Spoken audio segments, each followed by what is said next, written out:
तो इस सेशन में आपका स्वागत है।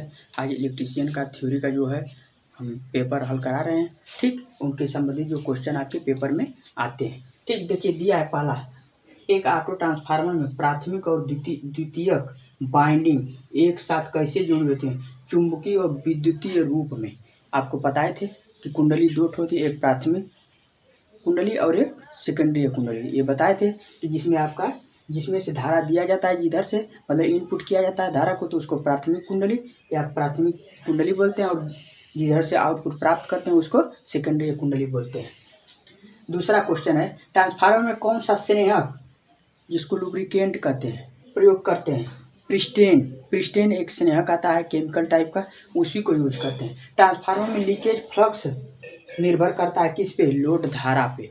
ट्रांसफार्मर पर भी लोड पड़ता है, क्योंकि जब जैसे हम मशीन पर लोड बढ़ाते हैं तो वहाँ से हमारे सप्लाई को ये आवश्यकता अनुसार देता है और कम करता है, अधिक और कम करता है। ट्रांसफार्मर का यही कार्य होता है। एक प्रश्न है। देखिए अगला क्वेश्चन है कि ट्रांसफार्मर में शॉर्ट सर्किट होता है। शॉर्ट सर्किट या आंतरिक दोष होने पर कौन सी युक्ति या डिवाइस, जिसको बोलते हैं, या यंत्र, कौन सी युक्ति प्रचलित होती है?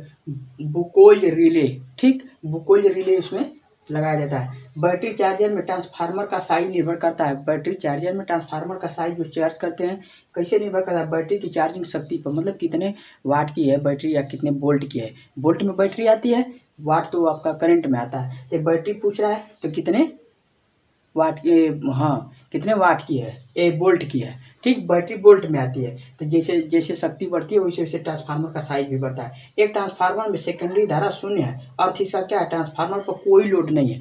जब मान लीजिए कि सेकेंडरी धारा, जब हम प्राइमरी बाइंडिंग में देते हैं, प्राइमरी कुंडली में तो देते हैं, तो जब वहाँ पे जाके सेकेंडरी में कोई हमें लोड नहीं मिलता है, आउटपुट नहीं मिलता है, धारा नहीं मिलती, तो इसका मतलब कि उस पर ट्रांसफार्मर पर कोई भार नहीं है। संध्या की ट्रांसफार्मर किस प्रकार की डिवाइस है? अस्थाई या अचल बोलते हैं। तो ठीक, अगला जाए कि बूस्टर मुख्य तौर पर कौन होते हैं? ट्रांसफार्मर को ही बूस्टर बोला जाता है।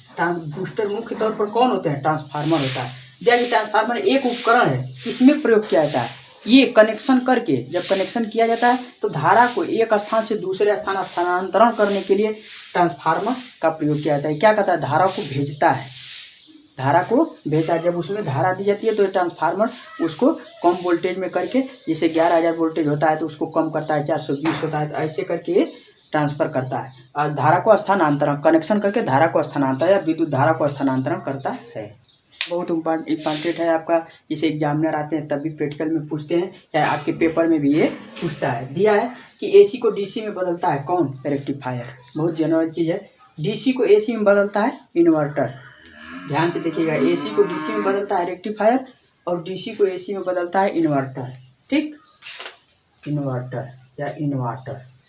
और एसी को डीसी में, एसी में डीसी धारा प्रवाहित करने पर क्या, प्राइमरी वाइंडिंग हमारी जल जाती है।